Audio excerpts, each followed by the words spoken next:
ಮರವಿದ್ದು ಫಲವೇನು ನೆರಳಿಲ್ಲದನಕ್ಕ, ಧನವಿದ್ದು ಫಲವೇನು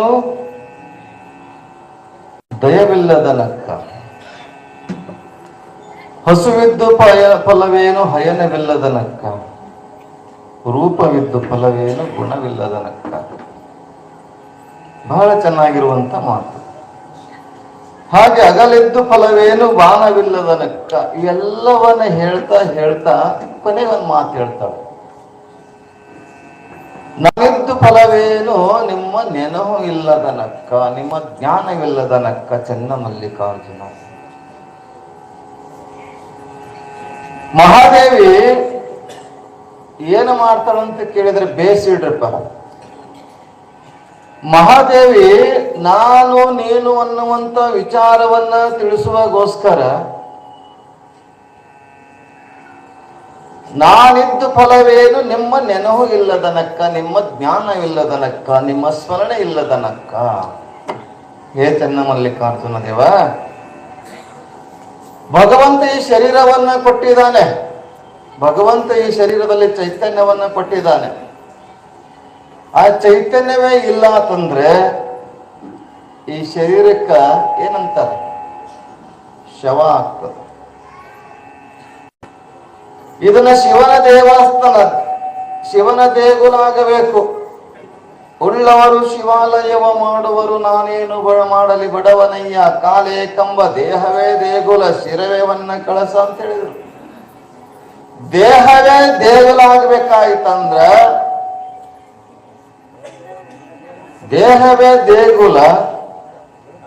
ತಮ್ಮ ಯಾಕೋ ಸರಿಯಾಗಿಲ್ಲ ಸವಣೆ. ಹಾಗಿಲ್ಲಿ ನಾನು ನೀನು ಅನ್ನುವಂತ ಅರ್ಥವನ್ನ ಹೇಳುವಾಗೋಸ್ಕರ ಮಹಾದೇವಿ ವೈರಾಗ್ಯ ನಿಧಿ ಉಡುತಡಿಯ ತಾಯಿ ಎಲ್ಲಾ ಶರಣರ ಅಕ್ಕಳಾಗಿರುವಂತ ಅಕ್ಕ ಮಹಾದೇವಿಯ ಮಾತು ಇದು. ನಾನು ನೀನು ಅಂತ ಹೇಳಕ್ಕೆ ಹೊರಟಿರ್ತಕ್ಕಂಥ ವಿಚಾರವನ್ನ ತಿಳಿಸೋದಕ್ಕಾಗಿಯೇ ಜಗತ್ತಿನಲ್ಲಿ ಕಣ್ಣಿಗೆ ಕಾಣ್ತಕ್ಕಂಥ ವಸ್ತುಗಳನ್ನೇ ಆಧಾರವಾಗಿಟ್ಕೊಂಡು ಹೇಳುವಂತ ಮಾತು. ನಾನಿದ್ದು ಫಲವೇನೋ ನಿಮ್ಮ ಜ್ಞಾನ, ನಿಮ್ಮ ಸ್ಮರಣೆ ಇಲ್ಲದನಕ್ಕಂತ ಹೇಳುವಕ್ಕಿಂತ ಪೂರ್ವದಲ್ಲಿ ಜಗತ್ತಿನಲ್ಲಿ ಮರವಿದ್ದು ಫಲವೇನು ನೆರಳಿಲ್ಲದನಕ್ಕ. ಎಷ್ಟು ಸುಂದರ ಮಾತು. ನಮ್ಮ ಮನೆ ಮುಂದೆ ಒಂದು ಮರ ಇದೆ, ಒಂದು ಗಿಡ, ದೊಡ್ಡದಾದಂತ ಮರ. ಆ ಮರ ಇದೆ ಅಂತಂದ್ರೆ ಅದಕ್ಕೆ ನೆರಳೇ ಇಲ್ಲ. ನೆರಳಿಲ್ಲ ಅಂದ್ರೆ ಏನು ಉಪಯೋಗ? ಅದು ಹೂವು ಕೊಡುವುದಿಲ್ಲ, ಕಾಯಿ ಕೊಡುವುದಿಲ್ಲ, ಹಣ್ಣು ಕೊಡುವುದಿಲ್ಲ. ಮೈ ತುಂಬಾ ಮುಳ್ಳದಾವ. ಏನು ಮಾಡ್ತೇವೆ? ಒಂದು ದೊಡ್ಡ ಮರ ನಮ್ಮ ಅಪ್ಪ ನಮ್ಮ ಅಜ್ಜ ಹಚ್ಚಿರುವಂತ ಮರ ಅದ ಅಂತ ಇಟ್ಕೊಂತೀವಿ, ಕಡ್ದು ಹಾಕ್ತೇವೆ, ಉಪಯೋಗ ಇಲ್ಲ ತಗೊಂಡು ಏನ್ ಮಾಡ್ತೇವೆ?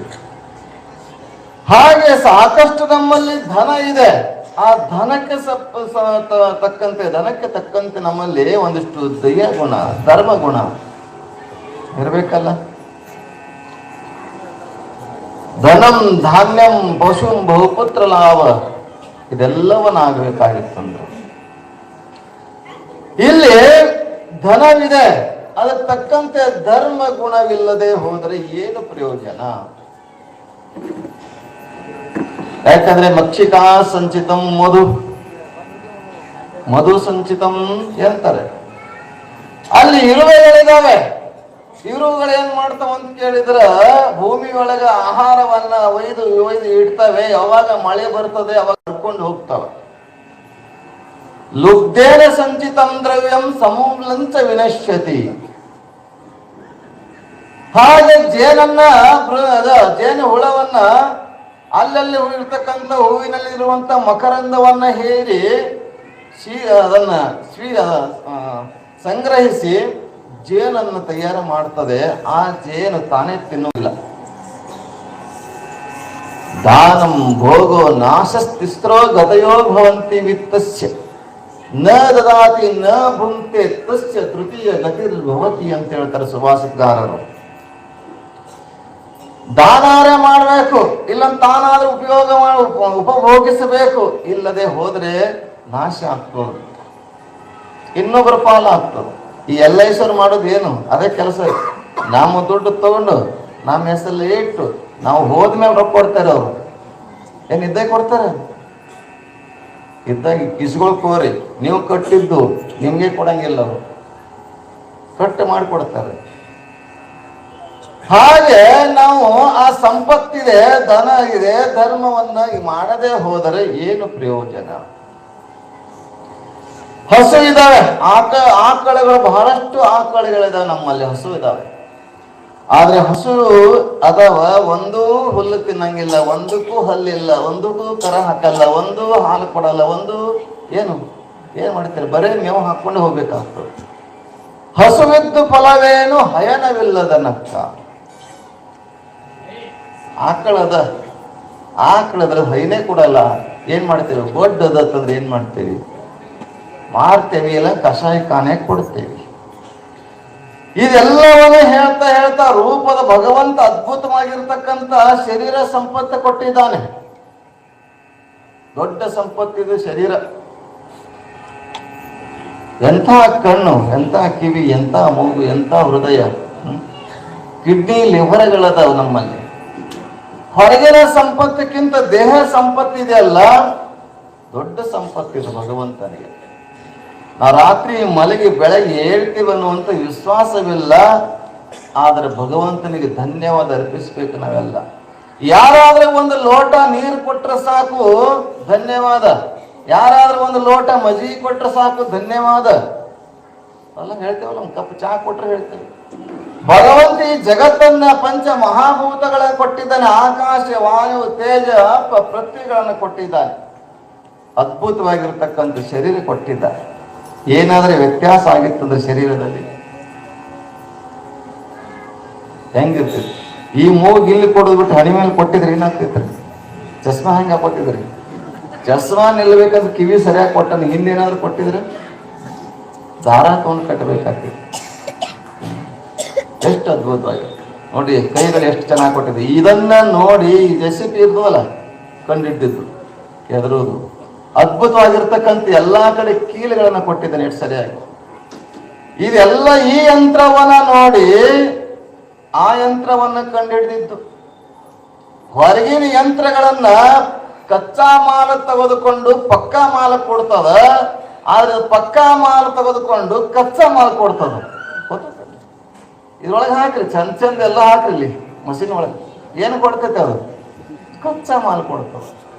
ಮಷೀನ್ ಒಳಗೆ ಕಚ್ಚಾ ಮಾಲ್ ಹಾಕ್ರಿ, ಪಕ್ಕ ಮಾಡಿ ಕೊಡ್ತದ. ಎಂತ ಅದ್ಭುತವಾಗಿರ್ತಕ್ಕಂಥ ದೇಹ ಸಂಪತ್ತದ ರೂಪ ಕೊಟ್ಟಾನ. ಆ ರೂಪಕ್ಕೆ ತಕ್ಕಂತೆ ಗುಣನೇ ಇಲ್ಲ ಅಂದ್ರೆ ಏನು ಪ್ರಯೋಜನ? ಹೀಗೆ ಅದರದ್ದು ಫಲವೇನು ಬಾಲವಿಲ್ಲದ ನಕ್ಕ. ಇಲ್ಲಿ ರಾಜ ಮಹಾರಾಜರದು ಕತ್ತಿ ಇಟ್ಕೊಳಕ್ ಇಟ್ಟಿರ್ತಾರೆ, ಚೀಲ, ಅದು ಅಗಲಂತಾರೆ. ಅದ್ರಾಗೆ ಈ ಕತ್ತಿ ಇಡ್ಲಿಕ್ಕೆ ಆ ಕತ್ತಿನೇ ಇಲ್ಲ, ಬರೇ ಬಂದೂಕ ಇಡುವಂತ ಪಿಸಿ ಅದ್ರ ಬಂದೂಕನೇ ಇಲ್ಲ ಅಂದ್ರೆ ಏನ್ ಪ್ರಯೋಜನ? ಕತ್ತಿಯ ಚೀಲ ಅದ, ಅದಕ್ಕೆ ಅಲಗಿಲ್ಲ ಅಂದ್ರೆ ಏನ್ ಪ್ರಯೋಜನ? ಅಲಗಂದ್ರೆ ಕತ್ತಿ, ಬೋನ ಇದೆ ಅಂದ್ರೆ ಅದು ಹಾಕುವಂತ ಚೀಲು, ಏನ್ ಪ್ರಯೋಜನ? ಈ ಜಗತ್ತಿನಲ್ಲಿರ್ತಕ್ಕಂಥ ಇಂಥ ವಸ್ತುಗಳನ್ನ ಉದಾಹರಣೆಯ ಮೂಲಕ ಪರಮಾತ್ಮನ ಕೇಳ್ತಾಳೆ. ಹೇ ಪರಮಾತ್ಮ, ಜೀವ ನಿಮ್ಮದಾನ, ಕಾಯ ನಿಮ್ಮದಾನ, ಜೀವ ಕಾಯ ಉಳ್ಳಡೆ ನೆನೆಯದ ಕುನ್ನಿಗಳೇನೆಂಬೆ ರಾಮನಾಥ. ಎತ್ತು ನಿಮ್ಮದಾನ, ಬಿತ್ತು ನಿಮ್ಮದಾನ, ಸುತ್ತಿ ಹರಿವ ಸಾಗರ ನಿಮ್ಮದಾನ. ನಿಮ್ಮ ದಾನವನ್ನುಂಡು ಒಂದರ ಹೊಗಳುವ ಕುನ್ನಿಗಳೇನೆಂಬೆ ರಾಮನಾಥ. ಎಲ್ಲವನ್ನ ಭಗವಂತ ಕೊಟ್ಟಿದ್ದಾನೆ. ಭಗವಂತನಿಗೆ ಒಂದು ದಿವಸ ಆದ್ರೆ ಥ್ಯಾಂಕ್ಸ್, ಧನ್ಯವಾದ ಹೇಳ್ತೀವ? ಇಲ್ಲ. ಅದನ್ನು ಹೇಳುವಾಗೋಸ್ಕರ ಮಹಾದೇವಿ ಅಂತಾಳೆ, ನಾ ಇದ್ದ ಫಲವೇನು ನಿಮ್ಮ ಜ್ಞಾನವಿಲ್ಲದನಕ್ಕ. ಇಲ್ಲಿ ನಾನು ನೀನು ಅಂದ್ರೆ ಜೀವಾತ್ಮ ಪರಮಾತ್ಮ ಅನ್ನುವಂತ ಒಂದು ವಿಚಾರ ಒಂದು ಕಡೆ ಆದ್ರೆ, ಗುರು ಶಿಷ್ಯರ ಒಂದು ಕಡೆ ಸಂಬಂಧ, ಗುರು ಒಂದು ಶಿಷ್ಯರ ಸಂಬಂಧ, ದೇವ ಭಗವಂತ ಜೀವನ ಸಂಬಂಧ. ನಾ ಇದ್ದೀನಿ, ನಿನ್ನ ನೆನಮೆ ಇಲ್ಲ ಅಂತಂದ್ರೆ ಅಂತ ಭಗವಂತನ ಸ್ವರೂಪಿಯಾಗಿರುವಂತ ಸದ್ಗುರುನಾಥ ಹಲವಾರು ರೂಪದಿಂದ ಈ ಜಗತ್ತಿಗೆ ಅವತರಿಸಿ ಶರಣ ಶಿವಲಿಂಗನಾಗಿ, ರೇವಣ ಸಿದ್ಧರಾಗಿ, ಸಿದ್ಧಾರೂಢರಾಗಿ, ಗುರುನಾಥರೂಢರಾಗಿ ಎಷ್ಟು ಮಹತ್ವರು ಆ ಪರಮಾತ್ಮನ ಸ್ವರೂಪದಲ್ಲಿರ್ತಕ್ಕಂಥ ಜಗತ್ತಿನ ಜ್ಞಾನ ಕಳೆಯುವಗೋಸ್ಕರ ಅಂತ ಪರಮಾತ್ಮನ ಸ್ವರೂಪವಾಗಿರ್ತಕ್ಕಂಥ ಗುರುನಾಥನ ಸ್ಮರಣೆ ಇಲ್ಲದೆ ಹೋದರೆ ಈ ದೇಹ ಇದ್ದೇನು ಪ್ರಯೋಜನ? ನಿಮ್ಗೆ ಹೇಳ್ತೀನಿ, ಇಬ್ರು ದಂಪತಿಗಳು, ಬಡ ಕುಟುಂಬ ದಂಪತಿಗಳಿದ್ದಾರೆ. ಸದ್ಗುರುನಾಥ ಸಿಗಬೇಕಾಗಿತ್ತು ಅಂತಂದ್ರೆ, ಸದ್ಗುರು ಶರಣ ಶಿವಲಿಂಗೇಶ್ವರ ಸಿಗಬೇಕಾಗಿತ್ತಂದ್ರೆ ಎಷ್ಟು ಪ್ರಯತ್ನ ಮಾಡಬೇಕು ನಾವೆಲ್ಲ. ಸುಮ್ಮನೆ ಅಲ್ಲ ಇದು. ಶರಣರ ಲೀಲೆ, ಶರಣರ ಮಹಿಮೆ ಅಪಾರವಾಗಿರುವಂಥದ್ದು. ನಿಮ್ಗೆಲ್ಲ ಗೊತ್ತಿದೆ, ರಾಮಾಯಣ ಹೇಳ್ತಾ ಹೇಳ್ತಾ ಕೂತ್ರೆ ವರ್ಷಾನ್ಗಟ್ಲೆ ಬೇಕ್ರಿ. ರಾಮಾಯಣ ಹೇಳ್ತಾ ಹೇಳ್ತಾ ಕೂತ್ರೆ ವರ್ಷಾನ್ಗಟ್ಲೆ ಬೇಕು. ಆದ್ರೆ ಮಜ್ಗಿ ರಾಮಾಯಣ ಗೊತ್ತಾ ನಿಮ್ಗೆಲ್ಲ? ಮಜ್ಗಿ ರಾಮಾಯಣ ಗೊತ್ತಾ? ಇಲ್ಲ. ಅಲ್ಲಿ ರಾಮಾಯಣದಲ್ಲಿ ಏನು ವಿಶೇಷ ಅಂತಂದ್ರೆ ಬಹಳ ಚೆನ್ನಾಗಿರ್ತದೆ. ಹೇಳ್ತಾ ಒಂದು ವರ್ಷ ಆಗ್ತದೆ, ಹೇಳಿದ್ರೆ ಒಂದೇ ನಿಮಿಷದ ಮುಗಿತದೆ. ಏನದಂದ್ರೆ ನಾವು ಶರಣರ ಲೀಲೆಗಳನ್ನ ವರ್ಷಾನ್ಗಟ್ಲೆ ಹೇಳಬಹುದು. ಮಹಿಮೆಯನ್ನ ನಂತರ ಆಗಿ ಹೋಗಿರ್ತಕ್ಕಂಥ ಗದ್ದಿಗೆ ಪವಾಡಗಳು ಸಾಕಷ್ಟಿದಾವೆ. ನಂತರ ಲಿಂಗೈಕ್ಯ ಆದ ನಂತರ ಸಿದ್ಧರಾಮ ಶಿವಗಳಿಗೆ ಲಚ್ಚಾನದ ಸಿದ್ಧಲಿಂಗನ ರೂಪದಲ್ಲಿ ಕಾಣಬೇಕಾಗಿತ್ತಂದ್ರೆ ಲಿಂಗೈಕ್ಯ ಆದ್ಮೇಲೆ ತಾನೆ. ಇಲ್ಲಿ ನಿಮಗೆಲ್ಲ ಗೊತ್ತಿರುವಂತ ಘಟನೆಯನ್ನು ಹೇಳ್ತೀನಿ ನಿಮಗೆ. ಮಹಾರಾಷ್ಟ್ರದ ಔಸಾ ಗ್ರಾಮ ಗೊತ್ತು ನಿಮ್ಗೆ? ಔಸಾ, ಅಲ್ಲಿಯ ಭಕ್ತರು ಇವತ್ತು ಶ್ರೀ ಮಠದಲ್ಲಿ, ಸದ್ಗುರು ಶರಣ ಶಿವಲಿಂಗೇಶ್ವರ ಮಠದಲ್ಲಿ, ಇಪ್ಪರಿಗೆಯ ಮಠದಲ್ಲಿ ಸೇವೆಯನ್ನು ಮಾಡ್ತಾರೆ. ಪ್ರತಿ ಜಾತ್ರೆ ಏನೇ ಇರಲಿ ಮಠದಲ್ಲಿ ಬರ್ತಾರೆ. ಅಲ್ಲಿ ಅವರಿಗೆ, ಆ ಹೆಣ್ಣು ಮಗಳಿಗೆ ಹೊಟ್ಟೆಯಲ್ಲಿ ಗಂಟಾಗಿತ್ತು. ಹೊಟ್ಟೆಯಲ್ಲಿ ಗಂಟಾಗಿತ್ತು. ಅವ್ರು ಎಲ್ಲಾ ಕಡೆ ತೋರಿಸ್ತಾರೆ. ಪ್ರತಿ ಒಂದು ಎಲ್ಲ ದೊಡ್ಡ ದೊಡ್ಡ ಡಾಕ್ಟರ್ ಕಡೆ ತೋರಿಸ್ತಾರೆ. ಆ ಡಾಕ್ಟರ್ಗಳ ಏನು ಗುಣಮುಖ ಮಾಡಕ್ಕೆ ಆಗಲ್ಲ. ಯಾರೋ ಹೇಳಿದ್ರು, ಇಪ್ಪರಿಗೆಯಲ್ಲಿ, ಮಾದನ ಇಪ್ಪರಿಗೆಯಲ್ಲಿ ಸಂತ ಶರಣ ಮಹಾತ್ಮರಾಗಿ ಹೋಗಿದ್ದಾರೆ. ಅವರ ಸ್ಮರಣೆ ಮಾಡಿದ್ದೇ ಆದ್ರೆ, ಅವರ ಆಶೀರ್ವಾದ ಪಡೆದಿದ್ದೇ ಆದ್ರೆ ನಿಮ್ಗೆಲ್ಲ ಒಳ್ಳೇದಾಗ್ಬೋದು ಅಂತ ಬೇರೆ ಯಾರೋ ಭಕ್ತರು ಹೇಳಿದ ಮೇಲೆ ಆ ಶರಣರು ಧ್ಯಾನ ಮಾಡಕ್ ಶುರು ಅವರು ಸ್ಮರಣೆ ಮಾಡಕ್ ಶುರು ಮಾಡಿದ್ರು. ಮಾಡ್ತಾ ಹೋದ್ರೆ ಶರಣ ಸದ್ಗುರು ಶರಣ ಶಿವಲಿಂಗೇಶ್ವರರು ಅವರ ಸ್ವಪ್ನದಲ್ಲಿ ಹೋಗಿ ಹೊಟ್ಟೆಲಿರ್ತಕ್ಕಂಥ ಗಂಟನ್ನು ತೆಗಿಬೇಕಾಗಿತ್ತಂದ್ರೆ ಇವರೇ ಭವರೋಗ ವೈದ್ಯರಾಗಿ ಆ ಹೊಟ್ಟೆಯನ್ನ ಕತ್ತರಿಸಿ ಒಳಗಿರ್ತಕ್ಕಂಥ ಗಂಟನ್ನ ತೆಗೆದು ಮತ್ತೆ ಕೈ ಆಡಿಸಿ ವಿಭೂತಿ ಹಚ್ಚಿ ಆಕೆ ಕನಸದಲ್ಲಿ ಮಾಡಿರ್ತಕ್ಕಂಥ ಆ ಪುರುಷನವನ್ನ ನಿಜ ಜೀವನದಲ್ಲಿ ನೋಡಿದರೆ ಭಸ್ಮ ಹಚ್ಚಿದವನ್ನ ನಾವು ನೋಡ್ತೀವಿ. ಭಸ್ಮ ಹಚ್ಚಿದ್ದನ್ನ, ಹೊಟ್ಟೆಲಿರ್ತಕ್ಕಂಥ ಗಂಟನ್ನ ತೆಗೆದು ಇವತ್ತು ಹೊಸ ಭಕ್ತರು ಇಲ್ಲಿ ನಮ್ಗೆ ಹೇಳ್ತಾರೆ. ಇಲ್ಲಿ ಸಿದ್ದರಾಮ ಶಿವೆಗಳು ಮಠದಲ್ಲಿ ಮಂಗಲಾಷ್ಟಕನ್ನ ಅಂತಾರಲ್ಲ, ಗಂಗಾಧರ ಶೆಟ್ಟಿ ಅವರು, ಅವರ ಪರಂಪರೆಯಲ್ಲಿ ಇರ್ತಕ್ಕಂಥವ್ರು, ಅವರ ಮನೆತನ ಕುಟುಂಬದಲ್ಲಿರ್ತಕ್ಕಂಥವ್ರು. ಹಾಗಂತ ಭವರೋಗ ವೈದ್ಯನಾಗಿರುವಂತ ಸದ್ಗುರು ಶರಣ ಶಿವಲಿಂಗೇಶ್ವರನ ಮಹಿಮೆಯನ್ನ ವರ್ಷಾನುಗಟ್ಲೆ ಹೇಳಬಹುದು. ನಿಮ್ಗೆ ಹೇಳದಲ್ಲ, ರಾಮಾಯಣವನ್ನ ವರ್ಷಾನುಗಟ್ಲೆ ಹೇಳಬಹುದು. ರಾಮಾಯಣ 5 ದಿವಸದಲ್ಲಿ ಮುಗಿತು ನಮ್ಮ ಶರಣರ ಪುರಾಣ. ಇದು ಸುಮ್ಮನೆ ಆಧ್ಯಾತ್ಮಿಕ ಪ್ರವಚನ. ಇದು ಜೊತೆಗೆ ಶರಣರ ವಿಚಾರಗಳನ್ನ ಹೇಳ್ತಾ ಬಂದೇವೆ. ಶರಣರ ಲೀಲೆ ತಂದ್ರೆ ಇವತ್ತು ಹೇಳ್ತಾರೆ ರಾಮಾಯಣ ಕಥೆ. ದಶರಥನ ಕಂದ ಭೂಮಿಗೆ ಬಂದ, ರಾವಣನ ಕಂದ ಸೀತೆನ ತಂದ, ಮುಗಿತು.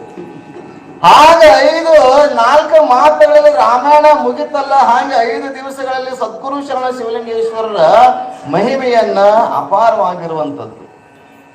ಇವತ್ತು ನೀವು ಮಠದಲ್ಲಿ ಹೋಗ್ತೀರಿ, ನೋಡ್ತೀರಿ.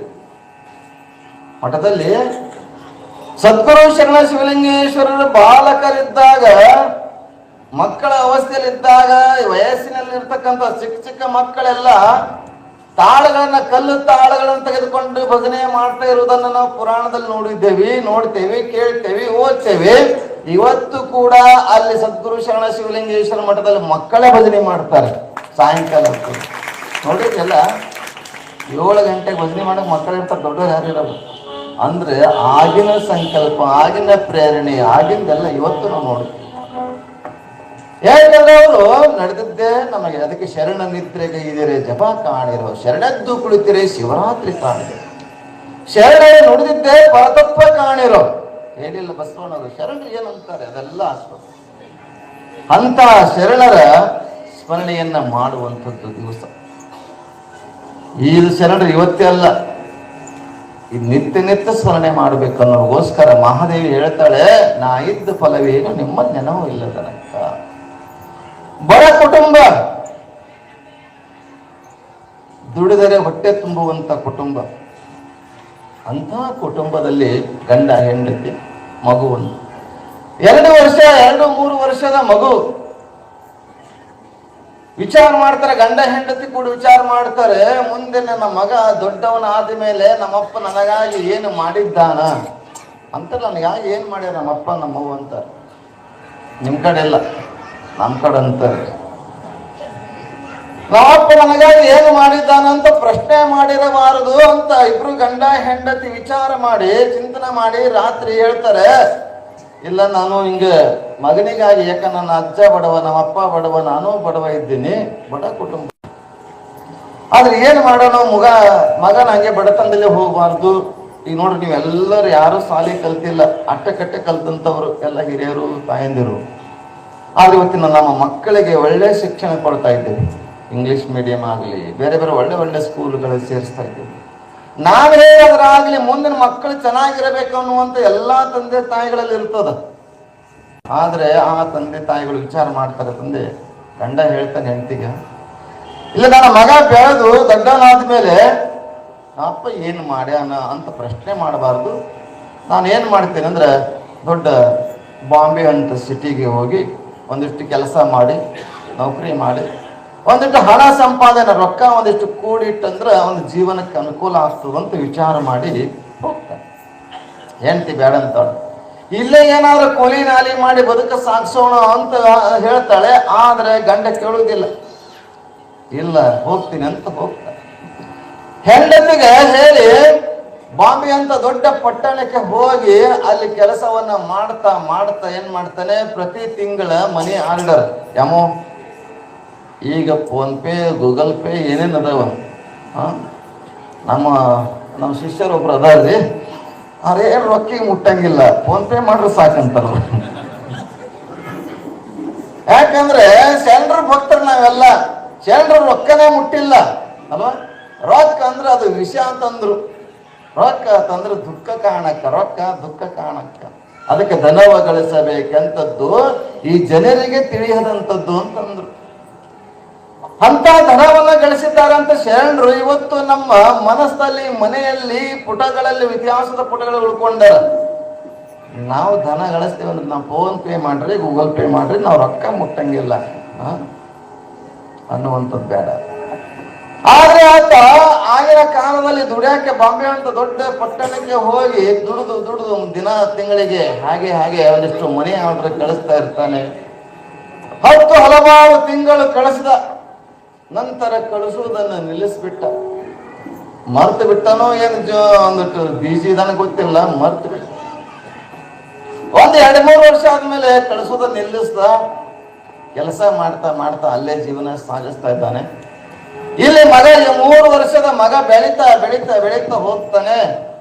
ಆಕೆ ತಾಯಿ ಅಲ್ಲಿ ಇಲ್ಲಿ ಕಸ ಮೊಸರೆ ಮಾಡಿ ಅಡಿಗೆ ಮಾಡಿ ಜೀವನ ಸಾಗಿಸ್ತಾ ಇರ್ತಾಳ. ಹೀಗಿರುವ ಸಂದರ್ಭದಲ್ಲಿ ಆಕೆ ಆ ಮಗನಿಗೆ ಶಾಲೆಗೆ 7 ವರ್ಷ ಆದ್ಮೇಲೆ ಶಾಲೆಗೆ ಸೇರಿಸ್ತಾರಲ್ಲ, ಶಾಲೆಗೆ ಸೇರಿಸಿದ.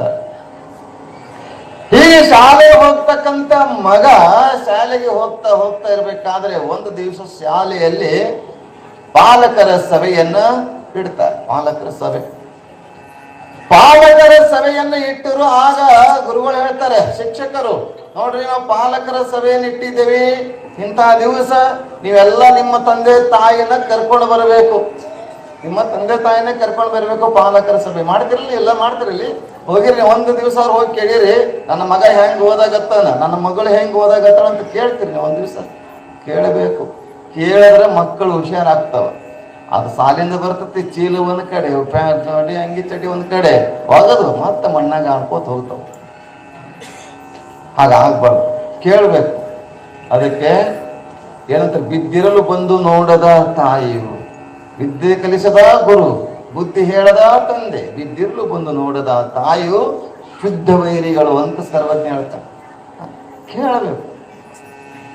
ಗುರು ಆದಂತವ್ರ ಕೆಲಸ ಏನು? ಜ್ಞಾನ ಬುದ್ಧಿ ಹೇಳಬೇಕು, ಜ್ಞಾನ ಹೇಳಬೇಕು. ಹಿಂಗಿಲ್ಲಪ್ಪ ಹಿಂಗ್ ನಡೀರಿ ಅಂತ ಹೇಳಬೇಕು. ತಂದೆ ಆದವನು ಜ್ಞಾನ ಬುದ್ಧಿ ಹೇಳಬೇಕು. ತಾಯಿ ಆದವಳು ಒಂದಿಟ್ಟದಕ್ಕೆ ಸಂಸ್ಕಾರ ಕೊಡಬೇಕು. ಮನೆಯ ಮೊದಲು ಪಾಠಶಾಲೆ, ಜನ್ನಿ ತಾನೇ ಮೊದಲ ಗುರು, ಜನನಿಯಿಂದ ಕಲಿತ ಜನರೇ ಧನ್ಯರು ಅಂತ ಹೇಳಿದ್ರು ಕವಿಗಳು. ಆದರೆ ಇಲ್ಲಿ ಆತ ಶಾಲೆಗೆ ಹೋಗ್ತಾ ಇದ್ದಾನೆ, 7-8 ವರ್ಷದ ಹುಡುಗ. ಶಾಲೆ ಪಾಲಕರ ಸಭೆ ಅಂತ ಹೇಳಿದ ಕೂಡಲೇ ಮಗ ಯಾವಾಗ ವಿಚಾರ ಬರ್ತದೆ, ತಂದೆ ಅನ್ನುವಂತ ಶಬ್ದ ಹಾಗೆ ಗೊತ್ತಾಗ್ತದೆ. ತಾಯಿಯ ಚಿಕ್ಕ ವಯಸ್ಸು ಇರುವಾಗ 2-3 ವರ್ಷದ ಮಗ ಇದ್ದಾಗ ತಂದೆಯನ್ನ ನೋಡಿದ್ದ. ಈಗ ಅವನಿಗೇನು ಅರಿವು ಬಂದು ಈಗ ಬಂದಕ್ಕೆ ಅರಿವು, ಆ ತಂದೆ ಅನ್ನುವ ಪದನೇ ಗೊತ್ತಿಲ್ಲ ಅಂತ ವಿಚಾರ ಮಾಡಿ ಶಾಲೆಯಿಂದ ಬಂದು ತನಾಗಿ ಕೇಳ್ತಾನೆ, ಪಾಲಕರ ಸಭೆ ಅಂತ ಇಟ್ಟಿದ್ದಾರೆ, ಅದಕ್ಕೆ ತಂದೆ ತಾಯಿನೇ ಕರ್ಕೊಂಡು ಬಾ ಅಂತ ಹೇಳಿದ್ದಾರೆ. ಆದ್ರೆ ತಂದೆ ಅಂದ್ರೆ ಯಾರು, ತಂದೆ ಎಲ್ಲಿದಾರ ಅಂತ ಕೇಳ್ತಾನ. ಹಾಗೆ ತಾಯಿ ಅಂತಾಳೆ, ನೀನು 2-3 ವರ್ಷ ಇದ್ದಾಗ ನಿಮ್ಮಪ್ಪ ಇದ್ದ, ನಿನ್ನ ತಂದೆ ಇದ್ದ. ಆ ತಂದೆ ನಿನಗಾಗಿ ಒಂದಿಷ್ಟು ಸಂಪತ್ತನ್ನ ಮಾಡುವಗೋಸ್ಕರ ದೊಡ್ಡ ಸಿಟಿ, ಬಾಂಬೆ ಅಂತ ದೊಡ್ಡ ಸಿಟಿಗೆ ಹೋಗಿದ್ದಾನ. ಅದಕ್ಕೆ ಎಲ್ಲಿ ಅದಾನೋ ಇಲ್ಲ ಗೊತ್ತಿಲ್ಲ. ಆದ್ರೆ ಮೊದಲು ಪ್ರಾರಂಭದಲ್ಲಿ ಒಂದು 2-3 ವರ್ಷ ಮನಿ ಆರ್ಡರ್ ಮಾಡಿ ನಿನಗೆ ಜಾಕ್ ಮಾಡಕ್ಕಂತ ಕಳಿಸ್ದ. ಆದ್ರೆ ಈಗ ಕಳಿಸೋದು ಬಿಟ್ಟಿದ್ದಾನೆ, ಅದಾನೋ ಇಲ್ಲೋ ಗೊತ್ತಿಲ್ಲ ಅಂತ ಹೇಳ್ತಾಳೆ ತಾಯಿ. ಮಗ ಬಹಳ ಹುಷಾರಿದ್ದ, ಜಾಣ ಇದ್ದ. ನೋಡ ಇವ 2-3 ವರ್ಷದ ಹಿಂದೇನು ಮನಿ ಆರ್ಡರ್ ಮಾಡಿದಂತ ಚೀಟಿಗಳು ಇರ್ತಾವ, ಚೀಟಿಯಲ್ಲಿ ಅಡ್ರೆಸ್ ಇರ್ತಾವ್ರಿ, ವಿಳಾಸ ಇರ್ತಾವ, ಪತ್ತ ಇರ್ತಾವ. ಆ ಚೀಟಿ ಇದ್ರೆ ಕೊಡ ನೋಡೋಣಂತ ಅದ್ರಾಗ ಅಡ್ರೆಸ್ ಇತ್ತು, ವಿಳಾಸ. ಆ 8 ವರ್ಷದ ಹುಡುಗಂತಾನೆ, ನಾನು ನನ್ನ ತಂದೆಯನ್ನ ನೋಡಬೇಕು, ಅವನನ್ನ ಹೇಗಾದ್ರೂ ಮಾಡಿ ಕರ್ಕೊಂಡು ಬರಬೇಕು. ಶಿವಯೋಗಿ ಸಿದ್ದರಾಮರ ಚರಿತ್ರೆಯಲ್ಲಿ ಚಿಕ್ಕ 7-8 ವರ್ಷ ಹುಡುಗಿದ್ದಾಗ ಆ ಮಲ್ಲಯ್ಯನನ್ನ ನೋಡಬೇಕೆನ್ನುವ ಹಂಬಲ ಹೇಗಿತ್ತಲ್ಲ, ಇತ್ತಲ್ಲ. ಆ ಹಂಬಲ ಈ ಮಗನಲ್ಲಿ ನೋಡ್ತೇನೆ. ನನ್ನ ಮತ್ತಂತೆ ತಂದೆಯನ್ನು ನೋಡ್ಬೇಕು. ತಾಯಿ ಬ್ಯಾಡ ಅಂತಳ, ನೋಡು ಅದು ಅಡ್ರೆಸ್ ಚೀಟಿ ಇಟ್ಕೊಂಡು ದೊಡ್ಡ ಸಿಟಿ, ಅದು ನಮ್ಮಂಗ ಸಣ್ಣ ಹಳ್ಳಿ ಅಲ್ಲ, ಅದು ಒಂದು ಇಂದ್ರಾನಗರ ಅಂತ ನಗರ ಅಲ್ಲ, ಅದು ದೊಡ್ಡ ಸಿಟಿ. ಎಲ್ಲಿ ಹುಡುಕ್ತಿ, ಯಾವ ಗಲ್ಲಿ, ಯಾವ ನಗರ, ಯಾವುದು ಹುಡುಕ್ತಿ, ಬೇಡಪ್ಪ ಅಂತ ಇರಾಕ್ ನೀವು ಬಿದ್ದಿ ಸಾಕು ಅಂತ. ಇದ್ರ ಬರ್ತಾರ, ಇಲ್ಲಂದ್ರೆ ಅಲ್ಲೇ ಹೋಗ್ತಾರ. ನೀ ಏನ್ ಚಿಂತೆ ಮಾಡಬೇಡ, ನಾನು ಬರ್ತೀನಿ ಅಂತ. ಇಲ್ಲ, ನನ್ನ ತಂದೆಯನ್ನು ನೋಡ್ಲೇಬೇಕು, ನನ್ನ ತಂದೆಯನ್ನ ನೋಡಬೇಕು ಅಂತ ವಿಚಾರವಾಗಿ ಅವನು ಹಠ ಮಾಡಿ ಹೋಗಕ್ಕೆ ತಯಾರಾಗ್ತಾನ. ಆದ್ರೂ ತಾಯಿ ಪ್ರೀತಿ ಹೃದಯ ಕರುಳು ಕೇಳಲ್ವಲ್ಲ. ಹೆಂಗೋ ಹೋಗಕತ್ತಿ ನೋಡಪ್ಪ, ಒಂದಿಟ್ಟು ಬುತ್ತಿ ಮಾಡಿ ಕಟ್ತೀನಿ, ಒಂದಿಟ್ಟು ತಿನ್ನಕ ಚೂಡ ಉಂಡಿ ಏನಾದ್ರು ಮಾಡಿಕೊಡ್ತೀನಿ ಅಂತ ಒಂದು ಕೈ ಚೀಲ್ನಾಗ ಎಲ್ಲ ಹಾಕಿ ಅದ್ರಾಗ ಒಂದಿಟ್ಟು ಖರ್ಚಿಗೆ ರೊಕ್ಕ ಕೊಟ್ಟು ಕಳಿಸ್ತಾರೆ. ಹೋಗಿ ಪಾಪ ರೈಲ್ವೆ ಸ್ಟೇಷನ್ದಾಗ ಬಾಂಬೆ ಹೋಗುವ ಟ್ರೈನಿಗೆ ಏರ್ತಾರೆ. ಕೂಡ್ತಾನೆ. ಎಷ್ಟೊತ್ತು ಕೂಡ್ತಾನೆ? ರಾತ್ರಿ ಆಯ್ತು, ಎಲ್ಲರೂ ಮಲ್ಕೊಂಡ್ರು, ಇವನು ಮಲ್ಕೊಂಡ. ಚೀಲ, ರೊಕ್ಕ, ತಿನ್ನಾಕ ವಸ್ತು ಎಲ್ಲ ಅದ್ರಾಗಿತ್ತು. ಹೀಗೆ ರಾತ್ರಿ ಕೂತ್ಕೊಂಡ. ಬೆಳಗ್ಗೆ ಹೋಗಿ ಬಾಂಬೆಯಲ್ಲಿ ರೈಲ್ವೆ ನಿಂತದ. ನಿಂದು ಎಲ್ಲ ಇಳಿದು ಹೋಗ್ಯಾರ. ಯಾರು ಎಬ್ಬಿಸ್ಬೇಕು ಅವನಿಗೆ? ಮಲ್ಕೊಂಡಿದ್ದ, ಯಾರು ಎಬ್ಬಿಸ್ತಿಲ್ಲ. ಮುಂದೆ ಅದು ಟ್ರೈನ್ ಹೋಗಿ ಸ್ವಚ್ಛ ಮಾಡಕ್ಕ, ಕಸ ಗುಡಿಸಕ್ಕ ಬರ್ತಾರೆ ಆಯಾಗಳು. ಆಗ ಹೇಳು ಟೈಮ್ ಮುಂಬೈ ಬಂದದ್ದು ಹೇಳು ತಂದಾಗ ಆಗ ನೋಡ್ತಾನೆ ಮುಂಬೈ ಇರ್ತದ. ತಲೆ ಕೆಳಗೆ ನೋಡ್ತಾನೆ, ತಲೆ ಕೆಳಗೆ ಕೈ ಚೀಲ ಇರುವುದಿಲ್ಲ, ಕೈ ಚೀಲ ಇರುವುದಿಲ್ಲ. ತಾಯಿ ಕೊಟ್ಟಿರ್ತಕ್ಕಂಥ ಏನು ತಿನ್ನುವ ವಸ್ತುಗಳನ್ನ, ಚೂಡ ಉಂಡಿ, ಕರ್ಚಿಕಾಯಿ ಆಗಲಿ, ಬುತ್ತಿ ಆಗಲಿ, ರೊಕ್ಕ ಆಗಲಿ, ಚೀಟಿ ಆಗಲಿ ಎಲ್ಲ ಅದ್ರಾಗ ಇತ್ತು. ಕಳ್ಕೊಂಡ ಹುಡುಗ, ಕಳ್ಕೊಂಡ. ಇನ್ನೇನು ಏನು ಮಾಡ್ಬೇಕು ಅಂತ ಅವನಲ್ಲಿ ಏನಿತ್ತು? ನನ್ನ ಚಲಬೇಕು ಶರಣಂಗೆ ಪರ ಸತಿಯನೊಲ್ಲೆ ನಂಬ, ಚಲಬೇಕು ಶರಣೆಗೆ ಪರ ಧನವನೊಲ್ಲೆ ನಂಬ, ಚಲಬೇಕು ಶರಣೆಗೆ ಲಿಂಗ ಜಂಗಮ ಒಂದೇ ಎಂಬ ಹೇಗೆ ಶರಣರಲ್ಲ ಹಾಗೆ ಈ ಹುಡುಗನಲ್ಲಿ ಏನಿತ್ತು ಛಲ? ನನ್ನ ತಂದೆಯನ್ನು ಹುಡುಕೊಂಡು ನಾನು ತಾಯಿ ಹತ್ತಿರ ಹೋಗಿ ಭೇಟಿ ಆಗ್ಬೇಕು, ಕರ್ಕೊಂಡು ಹೋಗ್ಬೇಕು, ನನ್ನ ಶಾಲೆಗೆ ಕರ್ಕೊಂಡು ಹೋಗ್ಬೇಕು. ಆ ಛಲ ಇತ್ತಲ್ಲ. ಚೀಲ ಹೋದ್ರು ಹೋಗಿ ಅಂತ ವಿಚಾರ ಮಾಡಿ ರೈಲ್ವೆದಿಂದ ಬೋಗಿಯಿಂದ ಕೆಳಗೆ ಬಂದು ಕೈಕಾಲು ಮುಖ ತೊಳ್ಕೊಂಡು ಹುಡುಕಾಕ್ ಶುರು ಮಾಡ್ತಾನೆ. ಹುಡುಕಾಕ್ ಶುರು ಮಾಡ್ದ. ಬೆಳಗ್ಗೆ ಹುಡುಕಾಕ್ ಮಾಡ್ದ. ಆಗಲ್ಲಿ ಈಗಲ್ಲಿ, ಆ ಓಣಿ ಈ ಓಣಿ, ಆ ನಗರ, ಹೀಗೆ ಹುಡುಕಾಕ್ ಶುರು ಮಾಡ್ದ. ಹುಡುಕದ ಬಿಸಿಲು ಮ್ಯಾಲೆ ಏರಾಗತ್ರಿ. ಅಷ್ಟೇ ಇರ್ತಾನೆ ಸೂರ್ಯ. ಬಿಸಿಲ ಸೂರ್ಯ ಮ್ಯಾಲ ನೆತ್ತಿ ಮೇಲೆ ಬರಕ್ ಶುರು ಮಾಡದ. ಮ್ಯಾಲ ಬಿಸಿಲಿನ ತಾಪ ಒಂದು ಕಡೆ ಇದ್ರೆ ಎಲ್ಲ ಕಳ್ಕೊಂಡಿದ್ದ ತಿನ್ನಾಕ ಏನಿಲ್ಲ, ರೊಕ್ಕ ಇಲ್ಲ, ಬುತ್ತಿ ಇಲ್ಲ, ಎಲ್ಲ ಕಳ್ಕೊಂಡಿದ್ದ. ಚೀಲರಾಗೆ ರೊಕ್ಕ ಇಟ್ಟಿದ್ದ. ಆಗಿನ ಜನರು ಹಾಗೆ ಮಾಡುದು, ಕೈ ಚೀಲಾಗ ರೊಕ್ಕ ಇಟ್ಕೊಂಡು ಹೋಗ್ತಿದ್ರು. ಆದ್ರೆ ಇನ್ನೇನು ಮಾಡ್ಬೇಕಂತ ಸಿಟಿಯಲ್ಲಿ ಎಲ್ಲ ಬಾಗಿಲುಗಳು ಬಂದಿರ್ತಾವ್ರಿ. ಸಾಮಾನ್ಯವಾಗಿ ಇರ್ತಾವಲ್ಲ, ನೋಡಿರಲಿಲ್ಲ? ಬಾಕಲಗಳು ಬಂದಿರ್ತಾವ, ಬೆಲ್ ಹಾಕ್ಬೇಕು. ಇಲ್ಲ ನಾಯಿಗಳಿವೆ ಎಚ್ಚರಿಕೆ, ನಾಯಿ ಇದೆ ಎಚ್ಚರಿಕೆ ಅಂತ ಗೊತ್ತದ, ನಾಯಿಗಳಿವೆ ಎಚ್ಚರಿಕೆ ಅಂತ ಬರ್ದಿರ್ತಾರ ಒಂದೊಂದ್ ಕಡೆ. ಸಾಕಿದ ನಾಯಿ ಒಂದು, ಇವು ಮನೆ ಒಳಗಿರುವ ನಾಯಿ ಒಂದು, ಬಹುವಚನ ಇರ್ತವಲ್ಲ. ಹಾಗೆ ಎಲ್ಲ ಅಂತಾನೆ ಮ್ಯಾಲ ಬಿಸಿಲಿನ ತಾಪ, ಒಳಗೆ ಹಸಿವಿಯ ತಾಪ. ಅದಕ್ಕೆ ಹಸಿವೆಂಬ ಎಬ್ಬವು ಬಸಿರು ಬಂದು ಹಿಡಿದಡೆ ವಿಷವೇರಿತೆಯ ಅಪಾದ ಮಸ್ತಕಕ್ಕಂತ ದಾಸಮನರು ಹೇಳ್ತಾರೆ. ಹಸಿವಿಗೆನ್ನವ ನಿಕ್ಕಡೆ ಆತನ ಜಗದೀಶ ಕಾಣ ರಾಮನಾಥ. ಹಸಿವು ಬಾಳದು. ಅದೆಂತ ಹಸಿವು ಇರಬೇಕು? ಪರಮಾತ್ಮ ನೋಡುವ ಹಸಿವು ಇರಬೇಕು. ಪರಮಾತ್ಮನ ನೋಡುವ ಹಸಿವು, ಪರಮಾತ್ಮನ ಗುಣಗಾನವನ್ನ ಕೇಳುವ ಹಸಿವು. ಆದ್ರೆ ನಮಗ ಹಸಿವು ಬೇರೆ. ಶಬ್ದದ ಹಸಿವು, ರೂಪದ ಹಸಿವು, ಸ್ಪರ್ಶದ ಹಸಿವು, ಇದರ ಹಸಿವು ಅದ. ಆದ್ರೆ ಹಸಿವು ಯಾವ್ದಿರ್ಬೇಕು? ಪರಮಾತ್ಮ ನೋಡುವ ಹಸಿವು. ಅಂತ ಹಸಿವಾಗಿದ್ದು ಇನ್ನೇನು ಮಾಡ್ಬೇಕಂತ ಹಿಂಗೆ ನೋಡ್ತಾ ಇರ್ತಾನೆ. ಎಲ್ಲ ಬಾಗಿಲುಗಳ ಮುಚ್ಚಿದ್ದು, ಒಂದೇ ಒಂದು ಮನೆಯ ಬಾಗಿಲ ತೆಗೆದಿತ್ತು. ಹೋಗಿ ಕೇಳ್ತೀನಿ, ಅಪ್ಪ ಯಾರಿದ್ರಿ ಮನೆ ಒಳಗ? ಯಾರಿದ್ರಿ ಒಳಗ? ಒಂದಿಷ್ಟು ಒಂದು ತುತ್ತು ಅನ್ನ ಕೊಡ್ರಿ, ಒಂದ್ ತುತ್ತು ರೊಟ್ಟಿ ಕೊಡ್ರಿ, ಹಸಿವು ಆಗ್ಯದ. ಭವತಿ ಭಿಕ್ಷಂಗ ಹಂಗಂತೀವಲ್ಲ, ಹಾಗೆ ಭಿಕ್ಷುಕನ ರೀತಿಯಲ್ಲಿ ಕೇಳಿದಾಗ ಆ ಒಳಗಿರ್ತಕ್ಕಂಥ ಒಂದು ಶಬ್ದ ಬರ್ತದೆ. ನಿನ್ನಂತವ್ರು ನೂರಾರು ಜನ ಬರ್ತಾರೆ, ಯಾರಿಗಂತ ಕೊಡೋನು? ನಿನ್ನಂತ ನೂರಾರು ಜನ ಬರ್ತಾರೆ. ಮುಂದಕ್ಕೆ ಹೋಗು, ದುಡ್ಡು ತಿನ್ನಕ್ ನಿನಗೇನಾಗೈತಿ ಅಂತ ಬೈಯುವಂತ ಶಬ್ದ ಬರ್ತದೆ. ಆದ್ರೆ ಹುಡುಗ ಕೇಳುವುದಿಲ್ಲ. ಬಹಳ ತ್ರಾಸ ಆಗೈತಪ್ಪ, ಹೊಟ್ಟೆಗೆ ಹೊಸ ಆಗೈತಿ, ಏನಾದ್ರು ಕೊಡ್ರು, ನಿನ್ನಿಂದಾರು ಕೊಡ್ರು, ಮನೆಯಿಂದಾರು ಕೊಡಪ್ಪ ಅಂತ ಕೇಳ್ತಾರೆ.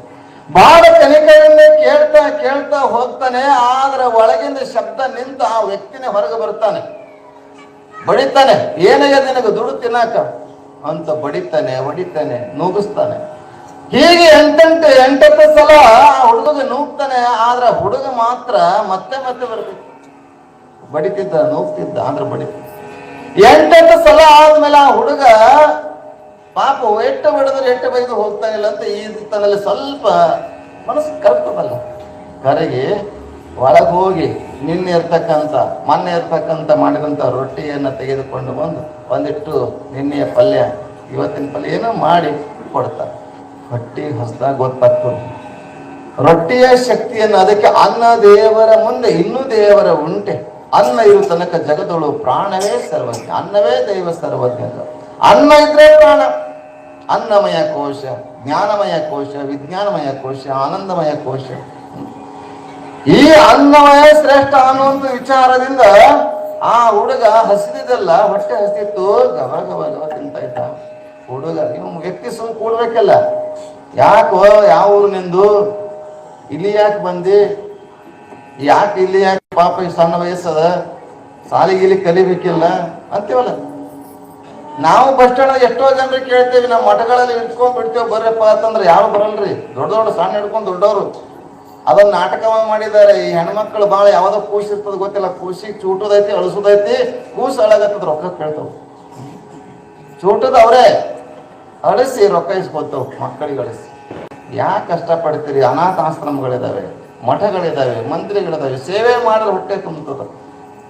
ಅದು ಕೇಳಲ್ರಿ. ನಾವ್ ಏನ್ ಇಂಥ ದುಡ್ದೇ ಇಂಥದ್ದು ಕೆಲಸ ಮಾಡ್ಬಿಟ್ರಿ, ಗೌರವ ಸಿಗಲ್ಲ, ಮಠದಾಗಿರ್ರಿ, ಆರಾಮಾಗಿರ್ರಿ ಅಂತಂದ್ರೆ ಕೇಳೋದಿಲ್ಲ ಅವ್ರು. ಯಾಕಂದ್ರೆ ಎಲ್ಲಿ ಸಿಗ್ತ ಮಠದಾಗ?